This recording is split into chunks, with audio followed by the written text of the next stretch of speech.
Welcome back, everybody. Mike Camarado again with the God Code, Part 3. Now, I know nobody liked The Godfather, Part 3, but it's still part of the whole series. You kind of have to watch the whole thing. So, God Code, Part 3.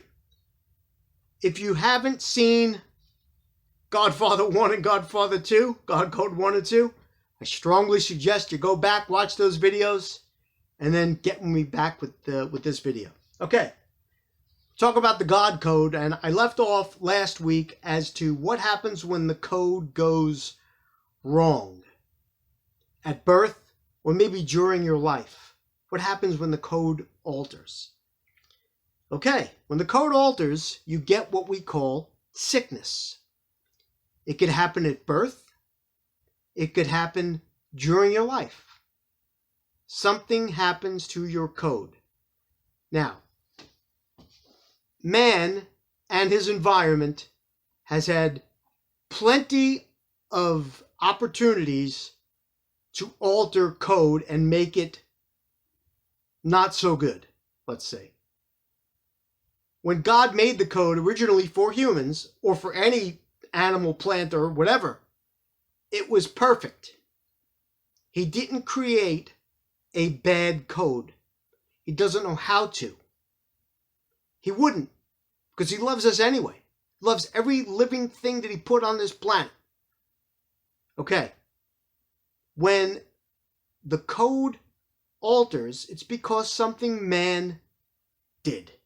What did man did? Now we're in this lockdown with this pandemic, with this COVID-19, a code, believe it or not, that when that code enters your code, it makes you sick, which is it alters your code. Or it can actually terminate your code, which is the worst thing that can happen. So let's look at code.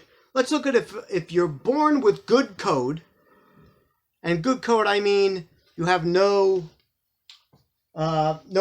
birth defects, like an autism or palsy or muscular dystrophy or something like that.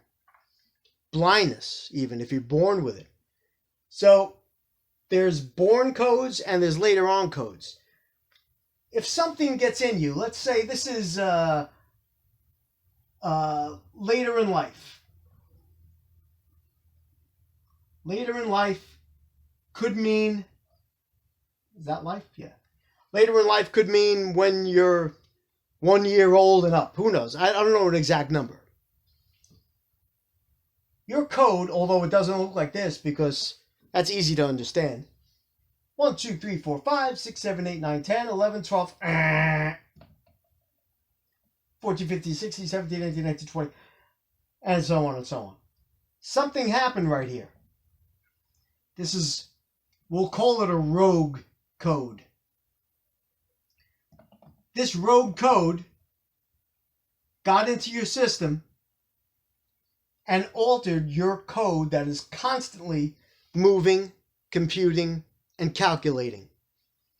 Once that code got in there, you became sick. I don't know what you're sick with, and I don't mean just a cold, but you could have a disease. You could have something you weren't born with. But let's, for the sake of ease, just call it a cold right now, because that's a lot easier. Everybody gets colds, because a rogue code. But why did God create a rogue code? He didn't. God created perfect codes. Man had a way with his environment and his consumption and whatever he does to himself, created rogue codes, much like the COVID-19. This rogue code got into somebody's good code, messed them up, and then they became sick. So that's what sick is. Then you go to a doctor. The doctor says, okay, I want you to take this stuff. Now, you will take some stuff that will help you. It will try to get your code back on track. your body is also trying to get its code back on track. But with the help of some medicine, you actually might be able to do that easier. But let's assume the meds and you start figuring this out. Now, you don't have to think about it because that's how smart you are with your code. This little thing goes away, and then 13 goes right back in its slot where it belongs. You are now not sick. You are well or normal. I'll explain what normal is in a second. It's your normal. Got it? Okay. That's that. Now, let's assume you were born with a few codes that are out of place. Let's do 13 and let's do 16. They're gone. Let's put our X's here now. And X. Now we got a few codes before you were born or while you're being developed. These codes become wrong. You're born with it.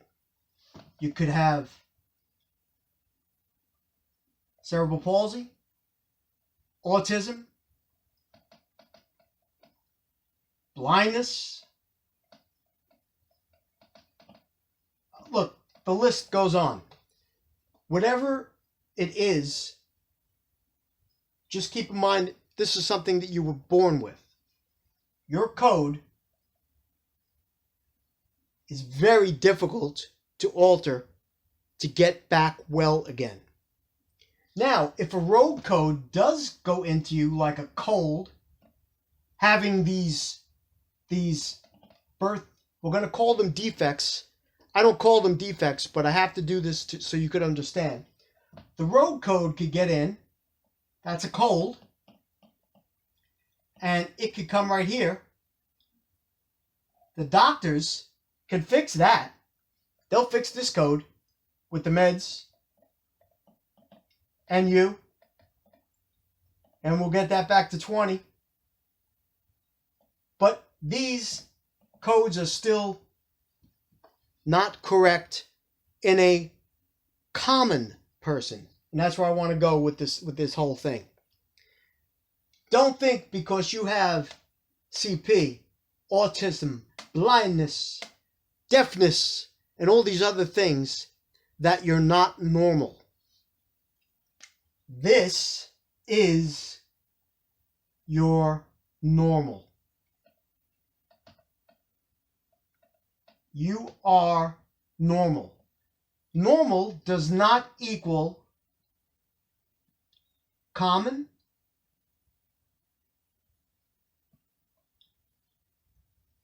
because if they're normal, that's fine.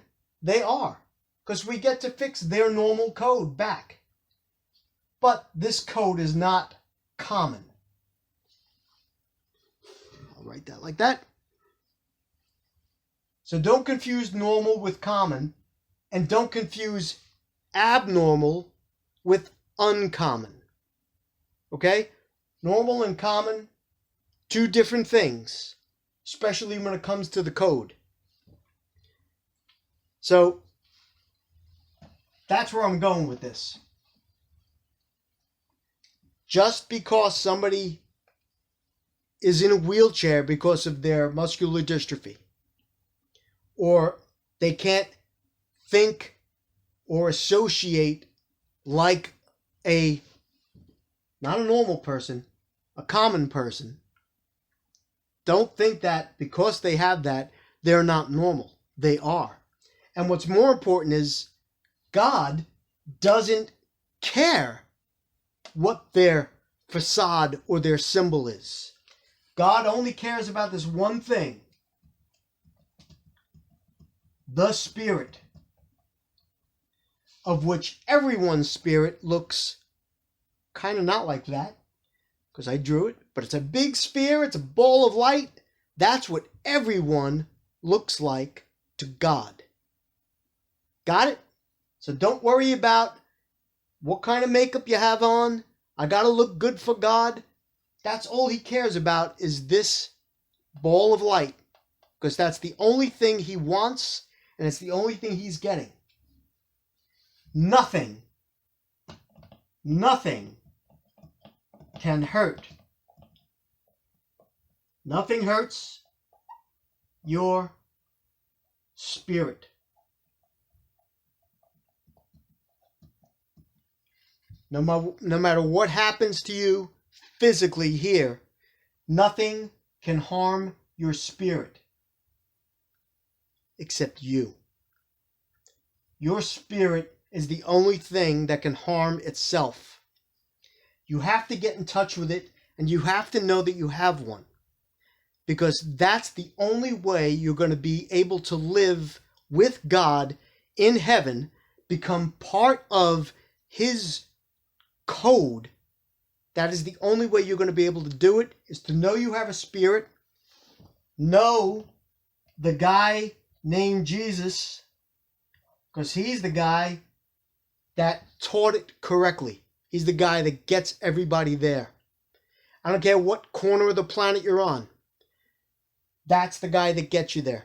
Nothing else. So know God, know Jesus, read the Bible. Really helps. I know it's a little hard to read, but if you could get with a good group, they can probably teach it to you in English. Hopefully, like I taught this God code class. I know it's been a long series. I hope I got a little bit further ahead with it than I thought I would have. There's a lot of questions. You guys can always email me if you have any further questions, and we'll go from there. So far, so good. Whatever you do it with God. Don't forget. I'll see you next week. And don't forget, know your spirit.